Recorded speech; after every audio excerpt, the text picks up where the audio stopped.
উনি ভালো মানুষ, সৎ মানুষ, ন্যায়পরায়ণ মানুষ, নিরহংকার মানুষ। উনি কাউকে নির্যাতন করবেন না, অত্যাচার করবেন না। আমরা চাই ভালো মানুষ। পক্ষান্তরে অন্য যে প্রার্থী আছেন, ওনার কোনো আয় বাণিজ্য নাই, কাজকর্ম নাই। ওনার একমাত্র কাজ হয়েছে শিক্ষক নিয়োগ কোন স্কুলে হবে সেখান থেকে চাঁদা নেওয়া।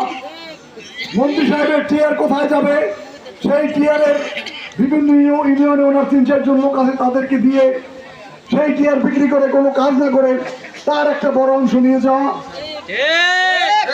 ওনার কাজ হলো সন্ত্রাস করা, একে মারধর করা, ওকে মারধর করা, এবং উপজেলায় কেউ মাথা তুলে দাঁড়াইতে না পারে। আসলে সমস্ত অত্যাচারের, নির্যাতনের একটা শেষ আছে। আমার মনে হয় আমাদের প্রতিপক্ষ প্রার্থীর, মোটরসাইকেলের প্রার্থীর অন্তিম সময় ঘনিয়ে এসেছে।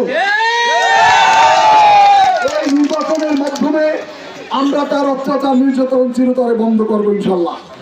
আমি আপনাদেরকে আহ্বান জানাবো সবের পক্ষে, ন্যায়ের পক্ষে থাকার জন্য, এবং সমস্ত ভাই বোন, মা বোনদেরকে নিয়ে আগামী 5 দিন আনারস মতলায় ভোট দিয়ে ন্যায়কে প্রতিষ্ঠিত করার জন্য আহ্বান জানিয়ে আমার বক্তব্য শেষ করছি।